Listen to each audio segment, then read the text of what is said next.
¿Es usted un hombre feliz? Soy feliz porque mi vida me permite experimentar aquello que de alguna manera me va mejorando como persona. Eso no quiere decir ni mucho menos que no tenga mis momentos de dificultad, que no tenga mis momentos de tristeza, que no tenga mis momentos de desesperanza. Lo que tengo es una guía que me orienta y me dice cómo tengo que tomarme esos momentos para aprender de ellos, para crecer interiormente. Para mí ese concepto es la felicidad, mucho más que un sentimiento, una guía, un sentido vital y unos valores que son los que de alguna manera están orientando constantemente mi vida y me ayudan pues a ir poco a poco tejiendo o aflorando la mejor versión de mí mismo, que es como yo quiero vivir. ¿Ser feliz es algo innato o algo que uno tiene que ir construyendo poco a poco? Vamos a ver, el ser humano en su interior, si fuera más consciente de su auténtica naturaleza, su esencia, se daría cuenta que la felicidad es intrínseca. Es decir, cuando una persona toca su núcleo, se da cuenta de que ese núcleo es la fuente de la sabiduría, la fuente de la verdad, de la bondad, de la unidad y la belleza. Lo que pasa es que el conocimiento que tenemos de nosotros mismos es tan pobre que a mí me recuerda a esas piedras que se llaman geodas, que por fuera pues son muy feas, no jamás llamarían la atención, pero cuando se rompen, cuando se penetra en su interior, tienen una estructura cristalina absolutamente impactante. Yo veo al ser humano exactamente igual y mi experiencia es esa, es decir, nuestro gran fallo es que no nos conocemos, es decir, nos vemos, pero nuestra mirada no tiene alcance y profundidad, entonces no nos descubrimos. Si nos descubriéramos, nos daríamos cuenta que, claro, que alguien que tiene esa estructura tan especial a la fuerza de ser feliz. Entonces yo resumiría esto diciendo que somos felices, pero no lo sabemos. Pero tal y como están las cosas y con los prejuicios que tenemos más o menos todos, para ser feliz hay que tener agallas.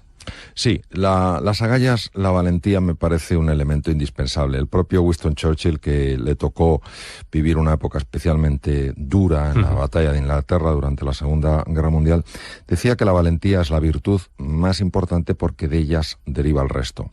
Y a mí sí que me gustaría mucho aquí definir el concepto de valentía. La valentía no es una emoción, la valentía es una decisión. Yo puedo tener muchísimo miedo como emoción y sin embargo decidir ser valiente, o puedo tener mucho miedo y decidir ser cobarde. Por tanto, al ser una decisión, al ser una actitud ante la vida, pues esto tiene una enorme resonancia con lo que es la libertad de la persona, es decir, cómo yo quiero ser en este momento. ¿Tengo miedo? Naturalmente que sí. ¿Qué decido hacer? ¿Decido que mi emoción de miedo me pare a la hora de defender aquello que es valioso, que me pare a la hora de buscar nuevas oportunidades en la vida? Si decido que sí, es sencillamente por eso, porque la decisión que he tomado es no ser valiente, pero no porque la emoción necesariamente me esté empujando a ser cobarde. Usted habla en el libro también de las emociones tóxicas, que dice que debemos evitar. El problema fundamental de las emociones tóxicas no es ya que generen estos sentimientos incómodos a nivel consciente, es lo que se ha demostrado que son capaces de hacer a nivel corporal. A nivel cerebral, por poner un ejemplo, y hablo literalmente, no intento exagerar las cosas, sino que son fundamentos muy sólidamente ya demostrados. A nivel cerebral, los estados tóxicos, es decir, cuando esa emoción, la desesperanza, la sensación de impotencia, la culpa, la vergüenza, se extienden ampliamente en el tiempo, se sabe que matan neuronas cerebrales. ¿Cómo es posible que una emoción mate neuronas cerebrales? Pues se explica muy fácilmente. Una emoción es un cambio corporal, y ese cambio corporal implica cambios en los neurotransmisores, es decir, las hormonas intracerebrales, cambios en la química de la sangre, y hay cambios en estos neurotransmisores, hay cambios en la química de la sangre que son muy, muy dañinos para las neuronas, sobre todo para las neuronas de la región del hipocampo relacionadas con la memoria y el aprendizaje. En segundo lugar, pues hay estructuras tremendamente sensibles a las emociones tóxicas, tremendamente sensibles, como todo el sistema de defensa contra bacterias, contra virus y tumores, el sistema inmunológico de una excepcional complejidad casi, no tanto, pero casi tan complejo como el sistema nervioso central y que tiene receptores en su membrana, es decir, puertas de entrada en el interior de esas células. Algunas de las moléculas que se liberan en la sangre cuando tenemos estos estados emocionales tóxicos, al entrar en contacto con esta especie de cerraduras de la célula, producen cambios muy negativos y llegan a inhibir el funcionamiento de estas células. Por eso, por ejemplo, una persona que está pues luchando contra un tumor, lo peor que puede pasar es que esa persona caiga en la desesperanza, caiga en la sensación de impotencia, porque entonces se empieza a liberar una de estas hormonas que se llama el cortisol, y verdaderamente es que esto se sabe, además se sabe hace tiempo, la capacidad de estas células de hacer frente al tumor se reduce considerablemente. Entonces, el tema de las emociones tóxicas no debemos tomárnoslo de una forma ligera. Es decir, una cosa es tener momentos de desesperanza, momentos de impotencia, momentos de tristeza, momentos de culpa, de vergüenza, yo creo que es muy consustancial con el ser humano, y otra cosa es vivir ahí. Vivir en la desesperanza, vivir en la culpa, vivir en la ira, vivir en el resentimiento. Esto es muy, muy, muy nocivo. Cuando se habla de las emociones, cuando se habla de los sentimientos, a veces se habla en un tono, para mí, muy superficial. ¿Qué pasa? Que yo quiero conocer cuál es el fundamento físico de las cosas, no porque crea que todo es físico, no porque crea que todo se explica desde las moléculas o las estructuras corporales, sino porque creo que la biología es una parte muy importante, es una dimensión fundamental de nuestra vida. Entonces, este conocimiento de dónde se origina el miedo, en qué centros cerebrales, por qué se origina, da mucha luz a la hora de saber cómo se gestiona. Por eso, precisamente en el cociente Agallas, una de las cosas en las que hago más énfasis es en explicar los estados afectivos del cerebro, de dónde surgen y cómo se puede gestionar. ¿Estoy diciendo en el libro que sea fácil? No. Estoy diciendo en el libro que es posible, pero ¿cómo vas a poder gestionar algo que no entiendes ni siquiera cómo funciona? Si tú lo conoces, puedes comprender y entonces puedes gestionarlo y puedes superarte. Ese es el objetivo. Por eso, para mí, la ciencia siempre tendrá en mi vida un papel absolutamente esencial. Sí es cierto que hay personas más resistentes a los golpes de la vida que otras. ¿A qué se debe eso? Ha habido desde hace mucho tiempo el típico debate, que es un debate eterno, ¿no? De se nace, se hace, se entrena, etcétera. Y un poco como diciendo, bueno, la persona se moldea por completo, o la persona nace hecha. Y por eso me gusta tanto la frase de Ortega, no somos un participio, somos un gerundio. No fantástica, estamos hechos, fantástica. Exacto, es maravilloso, sí. No estamos hechos del todo, sino que nos vamos haciendo. Vamos a ver. Hoy se sabe, porque se pueden utilizar tecnologías muy sofisticadas en niños muy pequeñitos, por ejemplo, poniéndoles unas gorritas que tienen electrodos y que por tanto pueden detectar la actividad cerebral, utilizando en niños un poquito más mayores cámaras de resonancia funcional magnética que no tienen radiación, que son campos magnéticos, y que una vez que el niño se ha acostumbrado a ese entorno, y para ello hay máquinas que son exactamente igual, pero no funcionan, pero hacen que el niño por lo menos se adapte a la máquina, y cuando se le pasa a la máquina auténtica no nota diferencia. Es que, claro, el funcionamiento de la máquina auténtica es carísimo. Entonces, claro, no se puede dar uno el lujo de que el niño se adapte en la máquina auténtica, porque eso son horas que es una fortuna lo que vale. Entonces, se ha podido ver que hay niños que nacen ya con una predisposición clara a ser más optimistas en la vida, y hay niños que nacen con una predisposición clara a ser más pesimistas en la vida. Esto no debería sorprendernos, porque cualquier persona que tenga hijos o sobrinos y les ha llevado a una fiesta con otros niños se habrá dado cuenta de que algunos niños muy pequeñitos enseguida están explorando, jugando y relacionándose, y otros niños que se quedan pegados al padre, pegados a la madre, en un rincón, etcétera. Esto, ¿qué quiere decir? ¿Quiere decir que venimos determinados por naturaleza? En absoluto. Quiere decir que venimos por naturaleza con una inclinación, con una tendencia a ver el vaso medio lleno o medio vacío. ¿Por qué digo que es una tendencia? Porque hoy, gracias al conocimiento de la neuroplasticidad, es decir, de la transformación cerebral, y sobre todo lo que significa la fuerza al carácter, por eso el título, el cociente Agallas, se sabe cuando una persona está ilusionada, cuando una persona conoce estos procesos, cuando una persona está verdaderamente comprometida con entrenarse, le puede dar la vuelta a su personalidad como un calcetín. Es decir, una persona que nació con una tendencia a ver la parte oscura, negativa de la vida, empieza a ver el lado positivo. Claro, ver el lado positivo no quiere decir no ver la dificultad, quiere decir fijarse más en la oportunidad.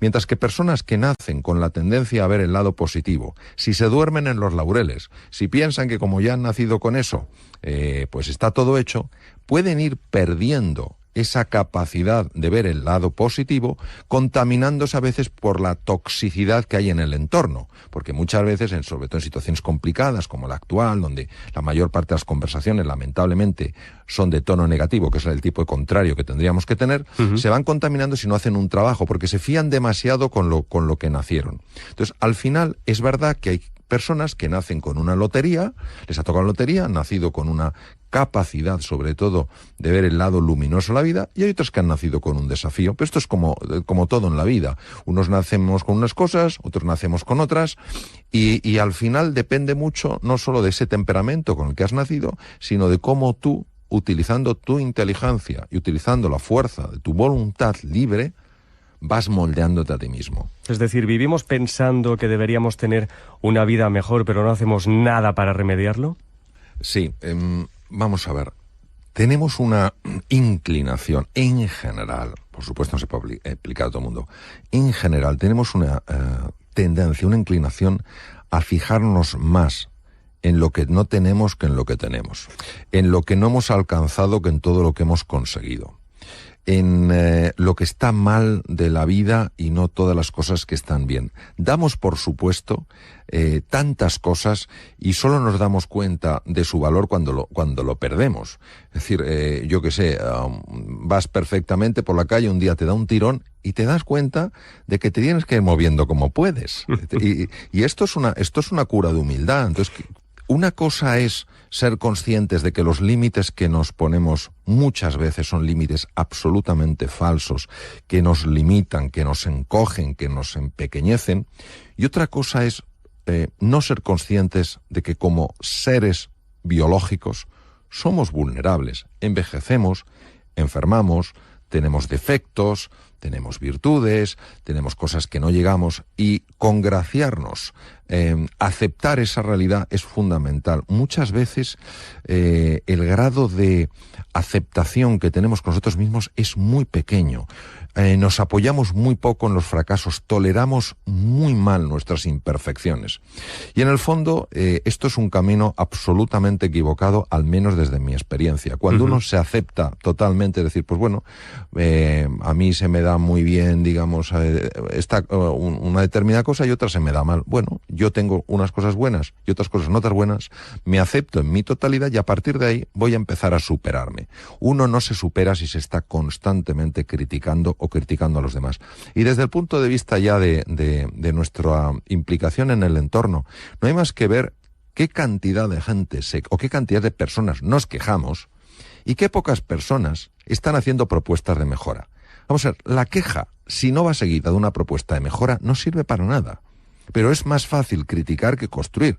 Mete más ruido un árbol en un bosque que se cae que 100 árboles que están creciendo. Entonces, claro, salvo que haya nacido uno con esa predisposición para ver el lado positivo, tiene que hacer un esfuerzo, tiene que hacer un trabajo diario para enfocar su atención en aquellas cosas de la vida que sí están bien, en aquellas cosas de la vida que sí pueden mejorarse. ¿Aprender a controlar la mente es el mejor camino para tener una vida plena, para cuidar también nuestro cuerpo mejor?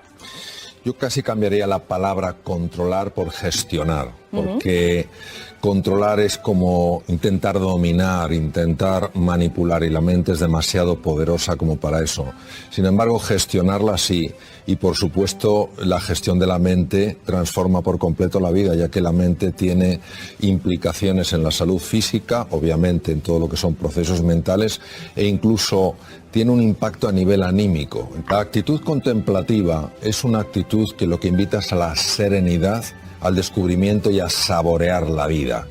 Lo mismo cuando se aplica a la comida, saborear la comida, no sencillamente engullir.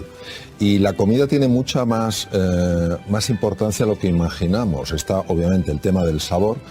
Tiene implicaciones sobre todo en el funcionamiento de la flora bacteriana, lo que se llama la microbiota, que a su vez tiene un impacto directo en el funcionamiento del cerebro. Es muy frecuente hoy en día que que las personas se quejen de trastornos digestivos. Sí. Y parte de ese trastorno es por la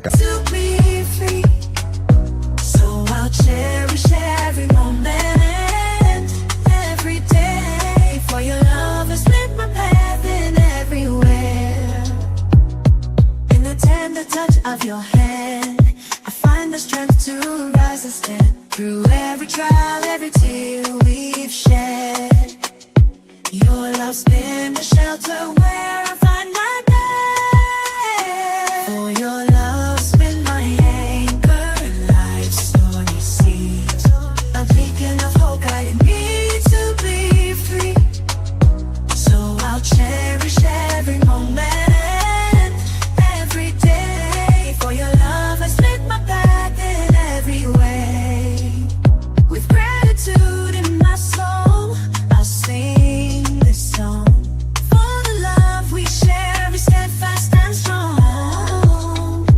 Cantidad de aire que se acumula.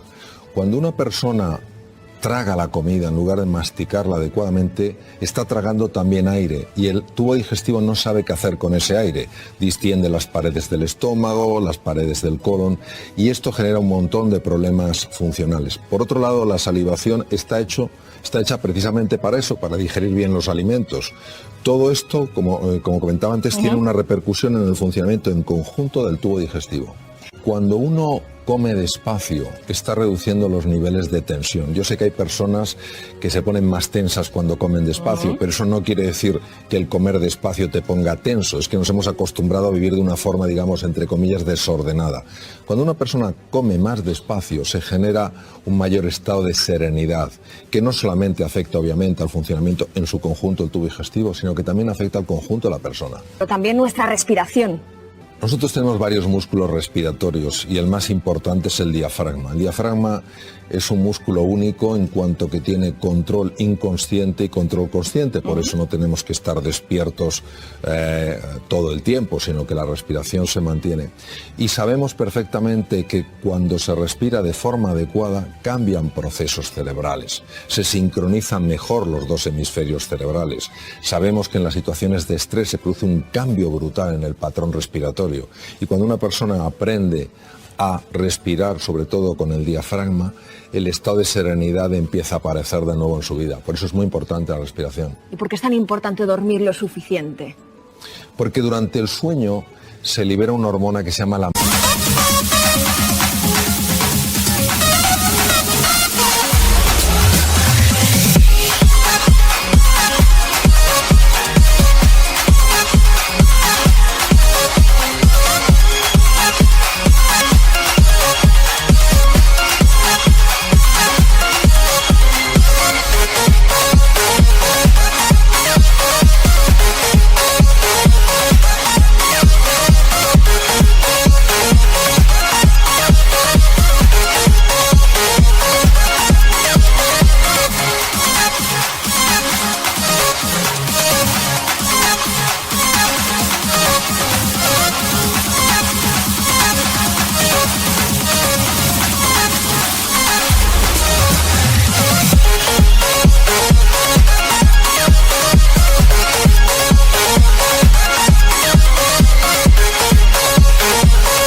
melatonina. Y la melatonina hace muchas cosas, entre otras cosas activa los genes llamados los genes reloj nocturnos PER1, PER2, PER3, que lo que hacen es descubrir dónde está habiendo mutaciones que pueden dar lugar a tumores para repararlas. Por otra parte, durante el sueño se libera hormona del crecimiento, la cual obviamente ciertas edades como la mía no te va a hacer crecer si repara los tejidos.